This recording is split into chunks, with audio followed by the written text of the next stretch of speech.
دنیا کے سارے غم اور پریشانیاں یہی رہ جائیں گے. اصل فکر بس آخرت کی لگا لے. ایک فکر ہر فکر سے بے نیاز کر دے گی, ہر فکر کو کاٹ دے گی, اور وہ فکر آخرت ہے. تقوی میں, اللہ کے ڈر میں دنیا اور آخرت کی ساری مشکلات کا حل ہے.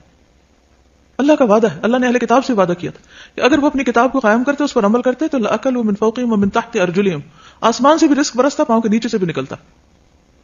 رزق کی تنگی فراوانی یہ سب بھی اللہ کے ڈر کے ساتھ.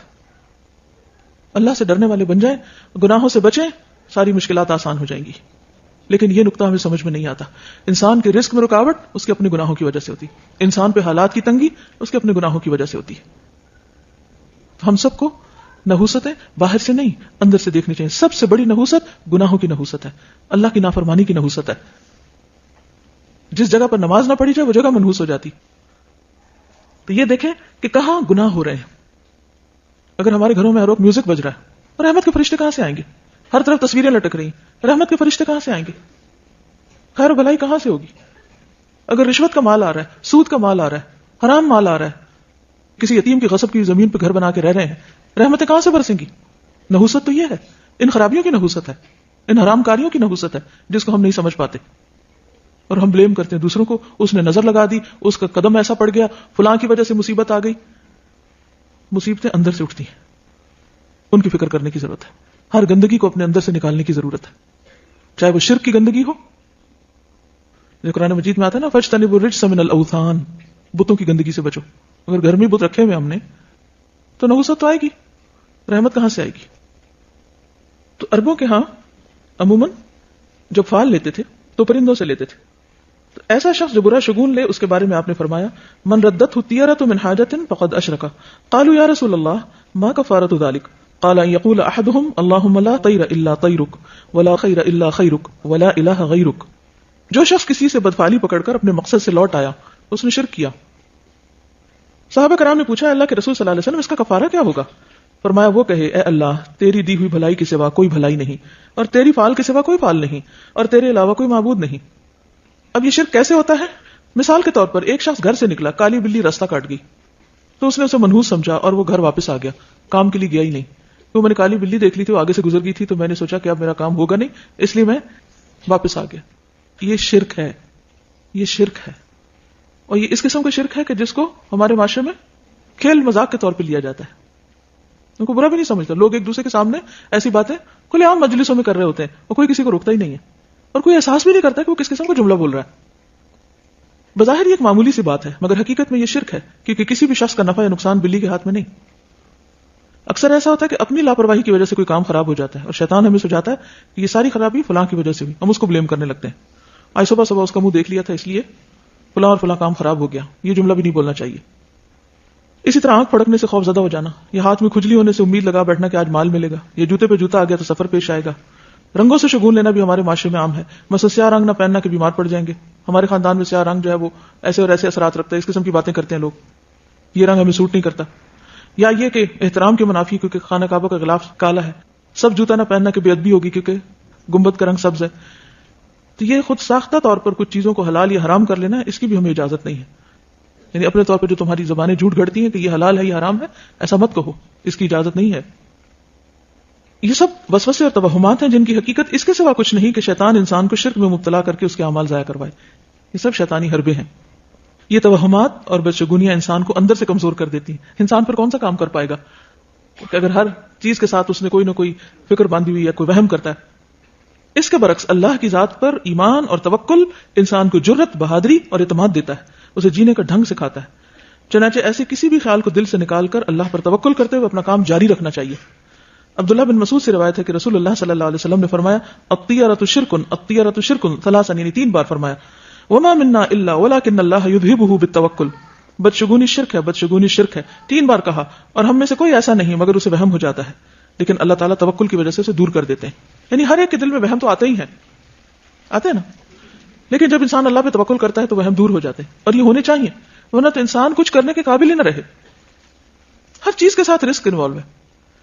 اس روز جب میں نے وہ حدیث پڑھی نا کہ جو شخص کبر کی وجہ سے اپنے چادر لٹکاتا ہے, تو ایک شخص ایسا کر رہا تھا اللہ نے اس کو دھنسا دیا اور زمین میں قیامت تک دھنسایا جاتا رہے گا. تو ایسے میں اس کی ویژننگ کر رہی تھی, ایسے تصور میں لا رہی تھی کہ اس زمین جیسے میں جہاں بیٹھی ہوں اس کے نیچے کیا ہے، اگر یہ کھلے تو اس کے اندر کیا ہوگا. تو ایک دم میں کانپ اٹھی.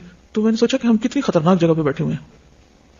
یعنی زمین جو ہے اللہ نے اس کو ٹکایا ہوا کہ ہم ٹکے ہوئے اس پر. الم نجعل الارض مہادا، تو مہاد بنایا ہوا تم آرام کر رہے ہیں، ورنہ اگر یہ پھٹنے لگ جائے اور انسان اندر اترنے لگ جائے تو سوچے کہاں جا کے پہنچے، کہاں پہنچے. تو اللہ تھامتا ہے. آسمان کی طرف دیکھو کیسے اللہ نے پرندوں کو وہاں تھاما ہوا، ہمیں زمین پہ تھاما ہوا ہے. اگر اس کا اذن نہ ہو تو کہیں کہ کہیں پہنچ جائے، ہم تو کہیں بھی نہیں بچ سکتے. اس لیے ہمیشہ اللہ پر توکل کرنا چاہیے اور ان چیزوں سے باہر آ جانا چاہیے. اہل کتاب بھی جب دین کی اصل تعلیمات سے دور ہو گئے تو اسی طرح کے شگون لینے لگے جن کا ذکر قرآن مجید میں کیا گیا ہے. الم تر الی الذین اوتوا نصیبا من الکتاب یؤمنون بالجبت والطاغوت، کیا تم نے دیکھا نہیں ان لوگوں کو جنہیں کتاب کا ایک حصہ دیا گیا کہ وہ جبت اور طاغوت پر ایمان لاتے ہیں. تو جبت بے حقیقت، بے اصل، بے فائدہ چیز کو کہتے ہیں. اسی طرح شگون کی بھی کوئی اصل بنیاد اور حقیقت نہیں ہے. اسلام میں ایسی تمام چیزیں جو جبت کے تحت آتی ہیں جیسے کہانت، فالگیری، شگون اور توہمات، ان سے منع کیا گیا. کسی چھوٹی سی تکلیف یا طبیعت کی خرابی پر دوسروں کو مورد الزام ٹھہرانا اور لوگوں کے ساتھ باہمی تعلقات خراب ہونے پر اپنی غلطی اور کوتاہی کا جائزہ لینے کی بجائے یہ خیال کرنا کہ ضرور کسی نے جادو کر دیا ہے، یا اس قسم کے توہمات رکھنا جو پیار محبت کے رشتوں کو ختم کر دیں، جس کی وجہ سے انسان کی توجہ اپنے عمل کی درستی اور اصلاح سے ہٹ جاتی ہے. یعنی اپنی غلطی اس کو یاد نہیں رہتی جب وہ دوسروں کو بلیم کر دیتا ہے. نتیجتاً انسان تنہا رہ جاتا ہے اور نفسیاتی مریض بن جاتا ہے، سب سے کاٹ کے بیٹھ جاتا ہے. کسی بھی غیر معمولی صورتحال میں ہر قسم کے شر سے بچاؤ کے لیے بطور علاج مسنون اذکار اور دعائیں پڑھنی چاہیے. صبح شام کی دعائیں وغیرہ اور جو دیگر اذکار ہیں ان سے کام لینا چاہیے. پھر اسی طرح حضرت ابو ہریرہ سے روایت ہے، صحیح بخاری کی روایت ہے کہ آپ صلی اللہ علیہ وسلم نے فرمایا لا عدوى ولا طیر ولا ہام ولا صفر وفر من المجذوم كما تفر من الاسد. مرض کا لگ جانا، نحوست، الو اور سفر کچھ نہیں، اور جزامی سے اس طرح بچو جس طرح شیر سے بچتے ہو. تو اصل بات یہ ہے کہ عربوں کے ہاں کچھ ایسی چیزیں رائج تھیں کہ جن کی وجہ سے وہ بہت زیادہ پریشانیوں کا شکار رہتے تھے. تو نبی صلی اللہ علیہ وسلم نے ان چیزوں کو بے حقیقت بتائی، جو ہم نے پڑھا نا جبت، بے حقیقت، بے فائدہ چیزیں، تو ان میں ان چیزوں کا کچھ ذکر ہے. اب آپ دیکھیے کہ نبی صلی اللہ علیہ وسلم کا یہ جو قول ہے ہامہ، کیا مطلب ہے اس کا؟ ہامہ کوئی چیز نہیں. جب نظر کا وہ دم پڑھتے ہیں نا، جو دعا پڑھتے ہیں اعوذ بکلمات اللہ التامات من کل شر و شیطان و ہامۃ، وہ ہامہ نہیں ہے، وہ ہامہ الگ الگ ہے، وا اور ہامہ. تو یہ ہامہ کیا ہے؟ تو بقیہ کہتے ہیں کہ میں نے محمد بن راشد سے یہ بات پوچھی کہ یہ کیا چیز ہے. تو انہوں نے کہا کہ جاہلیت میں لوگ کہا کرتے تھے کہ جب بھی کوئی شخص مر جاتا ہے اور اسے دفن کیا جاتا ہے تو اس کی قبر سے ایک الو نکلتا ہے. یہ دور جاہلیت کی ایک سوچ ہے.